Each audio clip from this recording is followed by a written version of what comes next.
I think it's so habitual to do that, to expect, and it kind of makes you feel better. Like you said, it's a form of security too, because you almost want to believe that that will happen. In a way, it's like you can kind of predict what's going to happen and have control over it, and that makes you feel good. It makes you feel secure. Yeah. But then again, at the same time, it's contradictory because usually, very often, it doesn't work out because life is not like that. You can't predict and you can't, expect things from other people. The conflict is there because you're constantly experiencing this on a daily basis, and then you're constantly seeing that, it doesn't, whatever reality is, does not meet your expectation. So then you realize that, oh man, I can't do this, so why am I doing it? But you continue, or I continue to do it because it just feels, first of all, it's habitual. Second of all, it just feels like, it feels more secure to be able to kind of have that. Although in the end, it's not secure. So. Yes, I know it is. Yes. I don't know how to explain that. Basically, because in my daily life, what I experience is the opposite. I say that I know that it is, intellectually, but how do I actually experience my life? Well, I have lots of expectations, so that's the truth. Being aware of that makes me see that it is possible to live without expectation.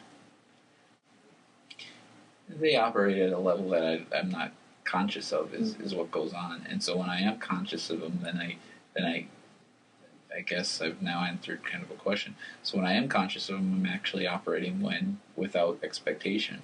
But when I'm just going along in my daily life and just upset because things aren't working out the way they're supposed to be, or my life is not exactly how I want it to be, or I'm trying to cling on to things. That's a lot of expectation. I'm trying to force things to happen a certain way instead of just letting them happen. I'm good at becoming the victim. And if it's something that really gets me, if it's my pocketbook, or if it's something that's going to threaten my ability to survive in this world, then I get hostile. Then not necessarily physically, but then I'll get on the phone and yell at the customer service person. But when I'm aware that that's going on, then I don't need to do that. Then I just feel like then that goes away. It goes away.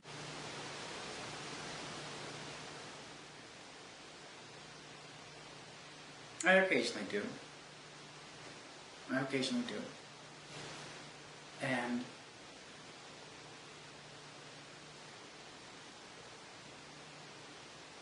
I'm much better for it, those moments. But there's so little.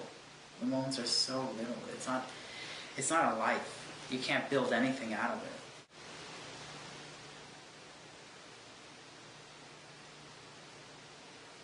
it. I can't see myself stopping. Could you walk me through a moment when you do not form an expectation?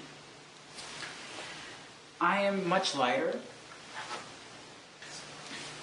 I'm much more carefree.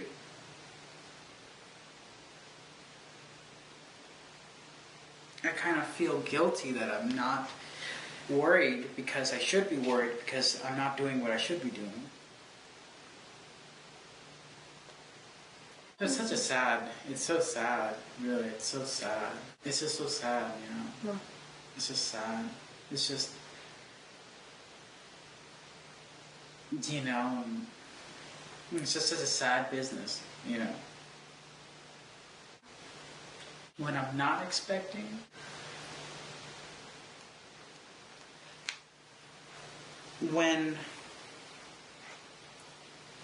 I've never met a situation where, well, maybe I have. Well, I'll say this. Whenever I stop thinking and worrying about whatever it is I'm worried about,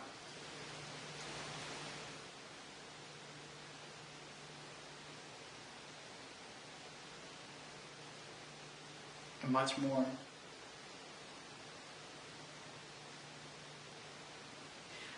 more austere. Austere is an ugly, this is an awful word, austere. Serene about it. Like you're not trying to eat. It's not trying to like, try to grab things. Yeah. Just grabbing, You're still. You see things much more clearly. Whenever I don't make an expectation or an image, or whenever I'm just more careful, even more now we're more rational and not so self-centered, it's lovelier. It's things happen. You're just a much lovelier person. Just not a lovelier person, but you're a dignified person.